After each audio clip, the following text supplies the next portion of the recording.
모든 만물을 지으시고 모든 세상에 살아가는 원리를 창조하시는 하나님 아버지, 오늘도 여호와 하나님 앞에 나와 간구하고 기도하는 새로운 생명을 주심을 감사를 드립니다.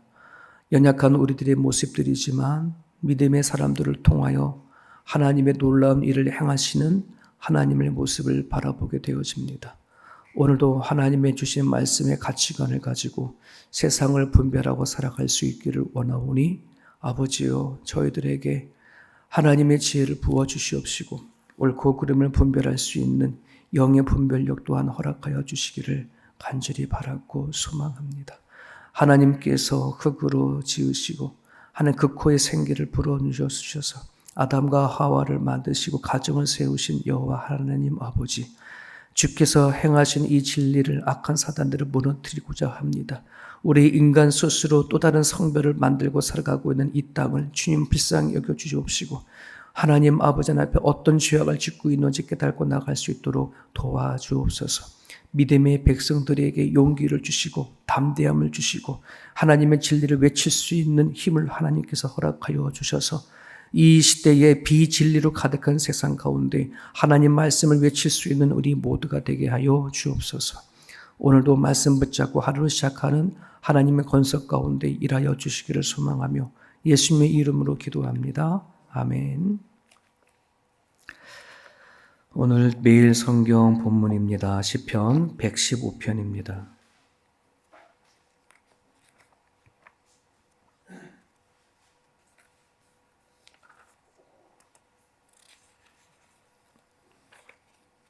시편 115편입니다. 우리 1절부터 마지막 절까지 같이 읽습니다. 여호와여, 영광을 우리에게 돌리지 마옵소서. 우리에게 돌리지 마옵소서. 오직 주는 인자하시고 진실하심으로 주의 이름에만 영광을 돌리소서. 어찌하여 문나라가 그들의 하나님이 이제 어디 있느냐 말하게 하리이까. 오직 우리 하나님은 하늘에 계셔서 원하시는 모든 것을 행하셨나이다. 그들의 우상들은 은과 금이요 사람이 손으로 만든 것이라. 입이 있어도 말하지 못하며 눈이 있어도 보지 못하며 귀가 있어도 듣지 못하며 코가 있어도 냄새 맡지 못하며 손이 있어도 만지지 못하며 발이 있어도 걷지 못하며 목구멍이 있어도 작은 소리조차 내지 못합니다. 우상들을 만드는 자들과 그것을 의지하는 자들이 다 그와 같으리로다. 이스라엘아, 여호와를 의지하라. 그는 너희의 도움이시오 너희의 방패시로다. 아론의 집이여, 여호와를 의지하라. 그는 너희의 도움이시오 너희의 방패시로다. 여호와를 경외하는 자들아, 너희는 여호와를 의지하여라. 그는 너희의 도움이시오 너희의 방패시로다. 여호와께서 우리를 생각하사 복을 주시되 이스라엘 집에도 복을 주시고 아론의 집에도 복을 주시며 높은 사람이나 낮은 사람을 막론하고 여호와를 경외하는 자들에게 복을 주시리로다. 여호와께서 너희를 곧 너희와 너희의 자손을 더욱 번창하게 하시기를 원하노라. 이 너희는 천지를 지으신 여호와께 복을 받는 자로다. 하늘은 여호와의 하늘이라도 땅은 사람에게 주셨도다. 죽은 자들은 여호와를 찬양하지 못하나니 적막한 데로 내려가는 자들은 아무도 찬양하지 못하리로다. 우리는 이제부터 영원까지 여호와를 송축하리로다. 할렐루야. 아멘. 시편 113편부터요 118편을 우리 이걸 할례 시편이라 얘기합니다. 할례 시편. 우리 맨 마지막에 할렐루야 이렇게 되어 있잖아요. 할례라는 이 단어는 찬양하다라는 단어예요. 그리고 루야, 야는 야훼라는 말 많이 들어보셨죠? 야훼. 그러니까 하나님. 그러니까 루는 연결 접속사인데 할렐루야, 하나님을 찬양하라라고 그렇게 얘기를 하는 거죠. 그래서 시편 113편부터 118편까지를 할례 시편. 이게 왜 할례 시편이라 하냐면 이스라엘 백성들에게 절기라는 게 있죠. 뭐 오순절, 또 유월절, 초막절, 5대 절기에 큰 절기들이 있는데 그 절기를 지키려고 성전에 올라가면서 드리는 이스라엘의 찬양이에요. 제사를 드릴 때도 찬양을 드리고 성전을 향하여 성도들이 올라갈 때에 하나님을 찬양했던 것들이, 이것들은 대부분 이스라엘 백성들은 거의 외우다시피 해서 절기 때마다 불렀던 거죠. 우리 기독교의 교회력 안에도 뭐 성탄절이 있고 부활절이 있고 그때 부르는 찬양이 있잖아요. 마치 그런 거예요. 내용은 어떤 내용이냐면 이스라엘 백성들이 애굽에서 출애굽해서 나올 때의 그 상황, 그리고 이스라엘 백성들이 멸망해서 바벨론의 포로로 들어갔다가 이제 해방돼서 나올 때의 그 상황, 이런 내용으로 대부분 이루어졌어요. 그래서 우리를 구원하신 하나님, 정말 우리 힘으로 할 수 없는 그런 부분들에서 건져주신 하나님을 찬양하는 내용이 시편 113편과 118편까지 쭉 연결되어지죠. 그렇기 때문에 이 할례 시편의 내용은 개인적인 간구보다는 공동체의 기도, 공동체의 내용이 더 많아요. 그래서 오늘 특히 115편에는 공동체를 향한 그 내용이 담겨져 있는데, 묵상해 보니 한 3가지 정도 이렇게 보일 수 있어요. 공동체가 가져오는 신앙 고백, 그리고 공동체 안으로 파고들은 우상에 대한 비판, 그리고 공동체가 가져야 할 소망, 이 3가지가 오늘 본문에 이렇게 담겨져 있습니다. 여러분, 우리가 하나님을 믿는 믿음과 신앙의 삶이 처음에 시작할 때는 다 이제 개인적으로 출발을 하게 되거든요. 나의 필요성을 위해서 출발을 하게 되어지고, 대부분 나의 기도와 또 나의 믿음의 삶이 내 중심으로 출발을 되어져요. 하지만 내가 이제 하나님을 만나고 믿음이 자라고 신앙이 깊어져 가면 나라고 하는 것에 머물러지지 않아요. 왜냐하면 하나님은 항상 공동체적인 하나님이거든. 존재하는 방식이 성부와 성자와 성령 공동체로 존재하는 그런 하나님이기 때문에 하나님을 알고 하나님의 말씀이 들어오고 그 신앙을 깨닫게 되자면 내 개인적인 테두리 신앙에서 벗어나서 공동체를 품게 되어져 있어요. 그래서 내 믿음이 어느 정도 성장했냐, 내 믿음이 얼마나 깊어졌나를 무엇으로 확인하냐 그러면 내가 얼마나 공동체를 품고 가느냐, 나 한 사람의 신앙이 아니라 얼마나 공동체를 생각하느냐, 이걸 더 벗어나서 내가 갖고 있는 그 비전과 소망이 얼마나 하나님이 바라보는 비전으로 생각하느냐가 이게 신앙의 폭이고 믿음의 폭이에요. 그런 부분들 안에서 나는 죽고 예수로 살고자 원하는 세움교회 성도들이 기도를 하되 내 기도 안에서 머무르는 것만 아니라 공동체를 위해서 기도하는 그런 정말 믿음이 성장되어지는 공동체가 됐으면 좋겠어요. 그래서 오늘 이 본문 말씀 안에서 공동체가 가져야 할 기도 제목들, 이것을 같이 깨닫고 또 여러분들이 오늘 이거 놓고 같이 기도해 주시면 참 좋겠다 싶어요. 첫 번째는 공동체가 가져야 하는 신앙 고백이 있어요. 이게 이제 1절과 2절 이렇게 나오는데 보면 이런 말씀 있죠. 여호와여 영광을 우리에게 돌리지 마옵소서. 우리에게 돌리지 마옵소서. 오직 주는 인자하시며 진실하심으로 주의 이름에게만 영광을 돌리소서. 어제 이 말씀을 묵상하는데 그냥 막 울컥하는 거예요, 제 마음이. 여러분, 우리가 이민자로서 살아가면서 교회를 다니고 하잖아요. 그러면 우리들이 제일 많이 교회에서 받는 상처와 아픔들이 이게 다른 게 아니더라고. 이게 서로 나 자신을 드러내려고 하고 서로의 영광을 위해서 막 발버둥 치는 그런 모습이 결국은 공동체를 힘들게 만드는 거거든. 오늘 이렇게 얘기를 해요. 여호와의 영광을 우리에게 돌리지 말아달라. 우리 인간에게 영광을 돌리지 말고 오로지 주님만 영광을 돌렸으면 좋겠습니다. 이게 신앙의 공동체가 가져야 할 신앙의 고백인데 우리는 나의 영광을 우리는 추구하잖아요. 내가 인정받는 것을 추구하잖아요. 같은 믿음의 공동체가 살아가다 보면 내가 헌신을 하고 봉사를 하고 그 무엇을 하더라도 이것이 다 하나님의 영광으로 가는 것으로 끝나야 되는데 이게 거기서 끝나는 게 아니죠. 내가 이렇게 헌신하고 희생한 것에 대한 사람들의 반응을 내가 얻기를 원하는 거고 나를 향하여 박수를 쳐주기를 원하는 거고 내가 신앙생활을 하다가 공동체 안에서 나를 좀 없이 여기는 그런 말 한마디 들으면 우리는 견디지 못하잖아요. 와, 무슨 이런 교회가 다 있어 막 이러는 거지.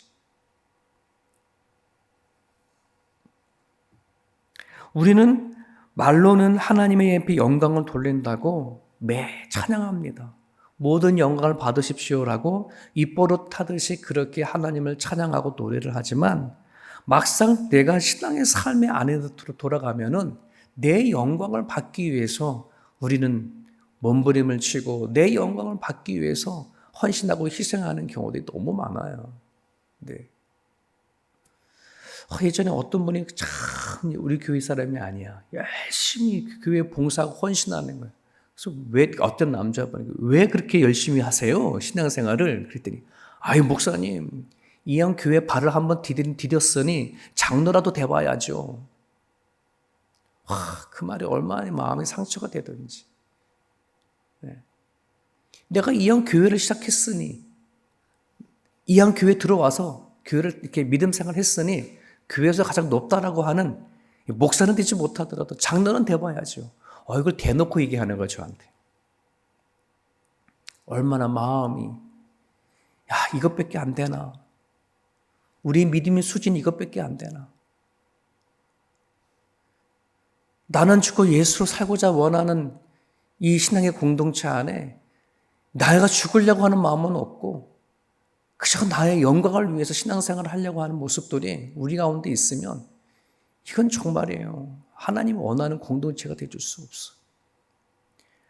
여러분 정말 하나님이 머리 되시는 교회를 사랑하시고 하나님이 교회를 통해서 일하신다고 믿는다면은 공동체 이거를 기도해 줘야 돼요. 하나님, 우리들의 이름 석자는 십자가 뒤편에 감춰주시고 오로지 하나님의 이름만 드러나게 해주십시오. 오로지 하나님이 역사하는 교회만 드러나게 해달라고. 세움교회가 성장을 잘하는데 제 이름 석자는 필요 없어. 오로지 하나님의 이름만, 하나님이 역사하시고 일하시는 교회만 되게 해달라고. 그게 제 소원이에요. 우리 같은 소원을 품는 거예요. 예. 그 교회에 사람의 이름이 나오면 냄새가 나오면 안 돼. 하나님의 이름만, 예수의 이름만 드러나오는 교회가 되어줄 수 있도록 이게 우리가 공동체를 위해서 기도해야 할 제목이라는 거죠. 무익한 종이오니 제발 내가 하는 모든 일들은 하나님의 영광만 받아주십시오. 이게 우리들의 기도가 되어줬으면 좋겠어요. 공동체 안에 파고드는 우상을 비판하는 내용이 나와요. 4절부터 보죠. 네. 여러분 우상은 개인만이 아니라 공동체를 하루아침에 허무는 그런 위력이 있는 것이 우상인데 4절 봅니다. 그들의 우상들은 은과 금이요 사람이 손으로 만든 것이라.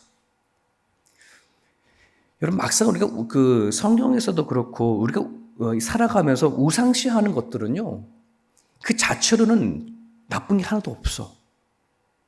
은이든 금이든 사람이 만든 것이든 네 우리가 우상화되어지는 그 모든 것들은 그 자체로는 되게 소중해, 귀해. 그러니까는 그걸 좋아하는 거겠죠. 그렇지 않습니까? 무엇이 문제냐 그러면 우리가 소중하다고 생각하고 우리가 귀하다고 생각하는 그것이 하나님보다 더한 거냐 이제 이 얘기를 하는 거야. 이 얘기를. 우상 자체를 가지고 얘기하는 것이 아니라 하나님보다 내가 더 소중한 것이 있냐? 하나님보다 내가 더 의지하는 것이 있냐? 하나님보다 내가 더 귀하다고 하는 것이 있냐? 그것이 물건이든 사람이든 내가 가지고 있는 가치관이든 그건 다 뭐가 될 수 있다? 우상이 될 수 있다. 그러니 여러분 자세히 우리가 보면은 내 안에 들어와 있는 우상이 발견하게 될 거고요. 그것뿐만 아니라 공동체 안에 들어와 있는 우상 또한 발견하게 돼. 우리는 오직 하나님, 오직 예수님이라고 우리는 외치고 살아가지만 막상 우리들 안에 그 하나님을 전적으로 의지하지 못하게 만드는 내가 이게 더 귀해, 더 소중해. 하나님보다는 난 이거야. 예수님보다는 이쪽이야. 라고 하는 그 마음가짐이 우리들 가운데 도사리고 있단 말이에요. 도사리고 있단 말이에요. 그걸 처리하라는 거예요. 그걸 처리하라는 거예요. 여러분, 이스라엘 공동체가 무너진 것은 그들이 하나님 앞에 제사를 안 드려서가 아니에요. 하나님을 안 믿어서가 아니에요. 이스라엘 백성들이 멸망하는 순간까지 그들이 집중하고 그들이 정말 열정적으로 드렸던 것이 제사였었어요.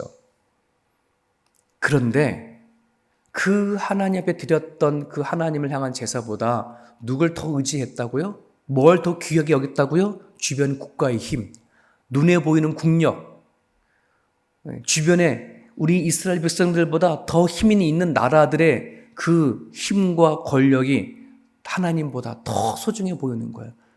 더 좋아 보이는 거예요. 더 든든해 보이는 거예요. 거기에 빠져버린 거죠. 이게 그들이 멸망한 이유예요. 오늘 우리가 하나님을 믿지 않아서가 문제가 아니에요. 믿으면서 우상을 하나님보다 더 귀하다고 하는 걸 붙잡고 살아가는 것이 우상들이죠. 그래서 여러분 9절 보십시오. 우리 공동체가 하나님 앞에 정말 간절히 기도해야 할 기도 제목입니다. 이스라엘아 여호와를 의지하라. 그는 너희의 도움이시요 너희의 방패시라. 하나님이 나의 도움이시고 방패라고 하는 이거를 경험하지 아니하고서는 우린 결코 하나님 앞에 전적으로 의지할 수 없어요. 그래서 여러분 꼭 이걸 기도해 주십시오. 어떻게 하면 정말 공동체가 하나님을 의지하는 공동체가 되어줄 수 있는가? 첫 번째, 예배를 통하는 하나님의 임재를 경험해야 돼. 예배를 통해서 하나님의 임재를 경험하지 아니하고서는 하나님을 내 어떤 것보다 더 소중하고 가치 있다는 걸 느껴질 수가 없어. 예배에 임할 때에 성령이여 임재하시옵소서. 이것을 각자 경험을 해야 살아간 삶 속에 진짜 하나님을 의지하는 삶이 된다고요. 또 하나는 기도하는 공동체예요. 여러분, 교회마다 기도 안 하는 교회 있어요? 없어요? 없어. 다 기도해. 심지어는 다른 종교도 다 기도해. 그런데 중요한 것이 있어요. 기도를 하는데 우리들이 기도가 어디에다가 포커스를 맞춰져 있어야 되느냐라고 한다는 것이요. 내가 하나님을 도움을 의지하고 하나님의 힘을 경험할 수 있려고 한다면 그 기도하는 게 내가 바라고 원하는 기복적인 기도가 아니라 진짜 기도는 내 안에 있는 죄를 고백하는 기도예요. 자백하는 기도. 내 안에 있는 허물과 죄악을 고백하는 그 기도. 이 기도가 있느냐라고 한다는 것이. 수많은 다 교회 기도합니다. 하지만 공동체가 안에 진짜 기도 있어야 될 것은 통회하고 자복하는 기도가 있느냐, 자기 죄를 고백하는 기도가 있느냐, 자기의 아픔과 상처를 철저히 고백하는 기도가 있느냐, 이런 공동체가 되어줄 수 있도록 여러분 기도해 주시기 바랍니다. 마지막 하나 더 있습니다. 공동체가 함께 가져야 할 소망입니다. 다른 말로 비전이기도 합니다. 12절이죠. 우리를 생각하사 복을 주시되 이스라엘 집에도 복을 주시고 아론의 집에도 복을 주시며 계속해서 복에 관한 얘기를 해요. 소망이 뭐예요? 복 달라는 것입니다. 여러분, 창세기를 보면 하나님께서 아담과 하와를 지으시고 복을 주시며 이르시되 생육하고 번성하 땅에 충만하라. 하나님은 당신의 아담과 하와에게 명령을 하시기 전에 먼저 뭘 주신다? 복을 주셔. 하나님은 복의 하나님이 맞아. 자, 그런데 우리가 지금까지 무엇을 잘못해왔냐면 기복주의, 기복신앙, 이게 뭐예요? 복만 바라는 거예요. 복만. 복을만 위해서 신앙생활을 하는 거예요. 이게 얼마나 큰 문제냐 그러면은 이미 하나님께서 당신이 지으시고 만드신 아담과 하와에게 복을 주시며 이르시되 하나님 안에 있는 사람들은 이미 복을 받은 사람들이에요. 여러분, 하나님을 믿으면 복은 자연스럽게 들어오는 거야. 그런데 왜 우리는 복을 구할까? 하나님을 잘 안 믿기 때문에. 하나님을 잘 안 믿으면 복만 구해. 여러분, 성경을 보세요. 하나님을 제대로 알고 믿고 살아가면요, 복 안 구하게 돼. 왜? 이미 내가 받은 복이 뭔지 아니까. 이미 누리는 복이 얼마나 큰지 아니까. 굳이 복을 구할 필요가 없어. 하나님 안에 사는 그 자체가 어마어마한 복인 줄 아니까. 하나님을 안 믿으니, 하나님을 잘못 믿으니 복을 구하는 거예요. 여러분, 진짜 우리 공동체가 구해야 할, 또 가져야 할 비전은 다른 데 있지 않아요? 하나님, 눈을 열어주십시오. 영의 눈을 열어주셔서 아버지가 베푸신 그 복을 보는 눈을 갖게 해달라고 기도해 주세요.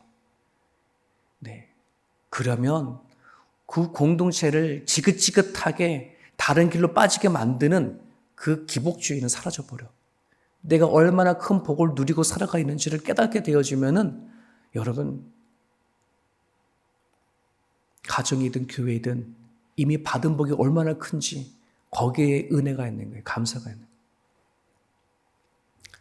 오늘 본문에서 세 가지 말씀드려서 공동체의 신앙 고백, 공동체 안에 파고드는 우상에 관한 이야기, 공동체가 소망을 품고 가져야 할 비전, 영의 눈을 열어주셔서 이 세 가지 놓고 여러분 기도해 주십시오. 그래서 내 개인적인 기도를 하시지만 이 내 개인적인 기도가 확장이 되어서 공동체를 위한 기도, 그 공동체가 회복이 되어져야 내 가정도 더 든든하게 세워져 간다는 사실을 우리가 기억하시고 오늘 말씀을 붙잡고 기도해 주시길 바랍니다.